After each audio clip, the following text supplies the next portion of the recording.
ये कैसी जिद कि भाई हिंदू राष्ट्र बनाना है?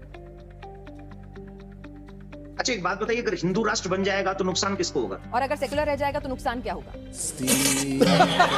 मुझे अपने धर्म पे पूरा विश्वास है। मेरे धर्म ने न जाने कितने आक्रांताओं को, सुनिए ना, हिंदू, मैंने क्या कहा, हिंदू धर्म, मुझे मेरे धर्म पे भरोसा है तो ना तो मुझे कन्वर्जन कराने की जरूरत है। जो हमारे भारत की खूबसूरती, अनेकता में एकता की, उसे कायम क्यों नहीं रख सकते हम सेकुलर राष्ट्र के तौर पे? ये हुई ना बात। मैं ये पूछ रहा था आपसे कि अगर हिंदू राष्ट्र बन जाएगा तो नुकसान किसको होगा? फायदा किसको होगा? सही पकड़े हैं। क्या आपको मालूम भी है कितने माँ बाप जो घर में बूढ़े बूढ़े अकेले पड़े और आंसू गा रहे हैं? मैं कथावाचक हूँ, मेरे पास में इतने लोग आते हैं और उनके दुख दर्द, आप क्योंकि आप पत्रकार हैं, आप एक सीमित दायरे में, मैं असीमित दायरे में जाता हूँ और वहाँ जब दर्द सुनता हूँ ना तो हृदय कांप जाता है मेरा। सनातनियों का, क्योंकि वो मेरे संस्कार में इसलिए है क्योंकि माता पिता इसलिए अकेले हैं क्योंकि भारत हिंदू राष्ट्र नहीं है।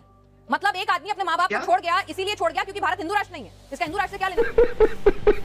मुसलमानों का भी हो रहा है। मुसलमानों का धर्म परिवर्तन तो बागेश्वर महाराज ने अपने मंच पर कराया और बड़े गदगद हुए, बड़ी तालियां बजवाई कि बहुत खूबसूरत शानदार काम किया है। वो अगर हिंदू धर्म में आए तो बहुत बढ़िया काम हो रहा है, लेकिन अगर हिंदू चला जाए तो पाप हो रहा है। ये डबल स्टैंडर्ड क्यों देवकीनंदन ठाकुर जी? आप बोल चालू करो बे। उन्होंने कहा कि सनातन धर्म की रक्षा के लिए सबको हथियार उठा लेने चाहिए, बुलडोजर उठा लेना चाहिए, सबके पास अपनी रक्षा करना चाहिए। उन्होंने कहा भारत तुम मेरा साथ दो, तुम मेरा साथ दो, मैं तुम्हें हिंदू राष्ट्र दूंगा। भारत की खूबसूरती ही इसकी अनेकता में एकता में छिपी हुई है। सनातन तो कहता ही है सर्वे भवन्तु सुखिनः सर्वे सन्तु निरामया सर्वे भद्राणि पश्यन्तु मा कश्चित् दुःखभाग् भवेत्। माँ कश्चित् दुःखभाग् भवेत्, यही कहता है ना। तो फिर ये कैसी जिद कि भाई हिंदू राष्ट्र बनाना है? अच्छा एक बात बताइए, अगर हिंदू राष्ट्र बन जाएगा तो नुकसान किसको होगा? और अगर सेकुलर रह जाएगा तो नुकसान क्या होगा? 7 करोड़। मुझे अपने धर्म पे पूरा विश्वास है। मेरे धर्म ने न जाने कितने आक्रांताओं को, सुनिए ना, हिंदू, मैंने क्या कहा, हिंदू धर्म, आवाज आ रही है? जी आ रही है। मैं कह रही हूँ कि किसी को नहीं होगा कोई नुकसान। पर एक बात बताइए ना, जो जैसा है, अगर मुझे मेरे धर्म पे भरोसा है तो ना तो मुझे कन्वर्जन कराने की जरूरत है। मेरी आवाज आ रही है आपको? जी आ रही है देवकीनंदन ठाकुर जी। मैं कह रही हूँ अगर मुझे अपने धर्म पे भरोसा है, मुझे अपने धर्म की शक्तियों पे भरोसा है, मुझे अपने धर्म की क्वालिटीज पे भरोसा है, तो दुनिया उसके आगे नतमस्तक होगी। आज योगा को दुनिया ने माना। दुनिया के लोग जो है हिंदू धर्म की तरफ खींचे चले आते हैं। कोई जाके अमेरिका, 7 समंदर पार लोग नहीं जा रहे, लोग आ रहे हैं हमारे अध्यात्म की शरण में। तो फिर ऐसे में क्या जरूरत है कोई राष्ट्र घोषित करने की? जो हमारे भारत की खूबसूरती, अनेकता में एकता की, उसे कायम क्यों नहीं रख सकते हम सेकुलर राष्ट्र के तौर पे? क्यों हम हिंदुओं को सीमाएं में बांधे? मैं ये पूछ रहा था आपसे कि अगर हिंदू राष्ट्र बन जाएगा तो नुकसान किसको होगा? फायदा किसको होगा? ये हुई ना बात।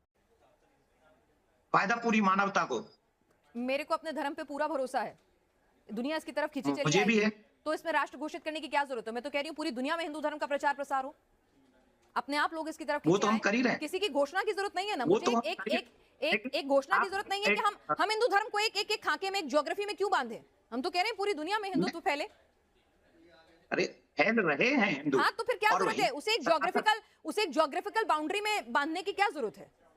क्या जरूरत है? मैं तो कह रही हूँ कि अगर लोगों को पसंद आएगा हिंदू धर्म इतना, उसमें इतनी अच्छाइयां नजर आएंगी, तो हो सकता है America, Britain, south Africa, Antarctica से लेके सब जगह हिंदू ही हिंदू होंगे।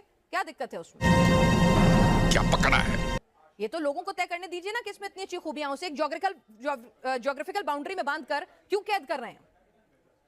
अच्छा एक बात बताइए, अभी आपको लगता है कि जिन जिन जगहों के नाम आपने लिए वहां हिंदू नहीं है? बिल्कुल है। तो मैं वही तो कह रही हूँ आपसे कि ज्योग्राफिकल बाउंड्री में क्यों बांधना है? क्या सेकुलर स्टेट रहने देने में क्या दिक्कत है?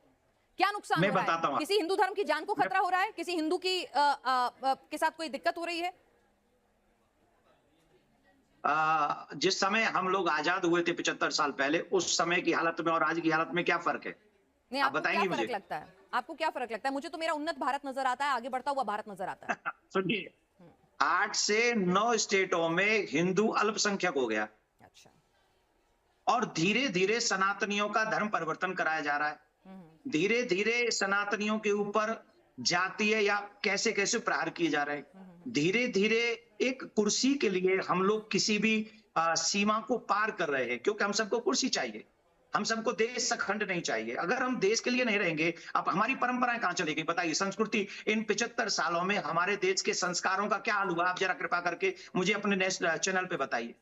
अरे कहना क्या चाहते हो? आज हम क्या उसी संस्कार के साथ जी रहे हैं जो 75 साल पहले जी रहे थे? देवकीनंदन ठाकुर जी, आप मोबाइल का इस्तेमाल करते हैं, आप मेरे साथ स्काइप के जरिए जुड़े हुए हैं। इंटरनेट टेक्नोलॉजी के इस्तेमाल में बहुत कुछ बदल रहा है ना? बिल्कुल बदल ठीक है, बिल्कुल तो बदल ऐसा रहा है। नहीं है कि लोग बाग परंपराओं का पालन नहीं कर रहे होंगे, पांचों उंगलियां बराबर नहीं होती, परंपराओं का पालन हो भी रहा है, कुछ छूट भी रही है, उनको रिवाइव करने की कोशिश भी हो रही है। आंसू बहा रहे हैं आपको मालूम भी है कितने माँ बाप जो है घर में बूढ़े बूढ़े अकेले पड़े और आंसू बहा रहे हैं। मैं कथावाचक हूँ, मेरे पास में इतने लोग आते हैं और उनके दुख दर्द, आप क्योंकि आप पत्रकार हैं, आप एक सीमित दायरे में, मैं असीमित दायरे में जाता हूँ और वहां जब दर्द सुनता हूँ ना तो हृदय कांप जाता है मेरा और सनातनियों का, क्योंकि वो मेरे संस्कार ये नहीं। दर्द इसलिए है क्योंकि एक जवाब माता पिता इसलिए अकेले हैं क्योंकि भारत हिंदू राष्ट्र नहीं है। मतलब एक आदमी अपने माँ बाप क्या? को छोड़ गया, इसीलिए छोड़ गया क्योंकि भारत हिंदू राष्ट्र नहीं है। इसका हिंदू राष्ट्र से क्या लेना देना है? तो संस्कार, लोगों की सेंसिटिविटी की बात है ना सर। गलत तरीके से प्रस्तुत, आप मेरी चीज को गलत तरीके अच्छा। से प्रस्तुत कर रही हैं।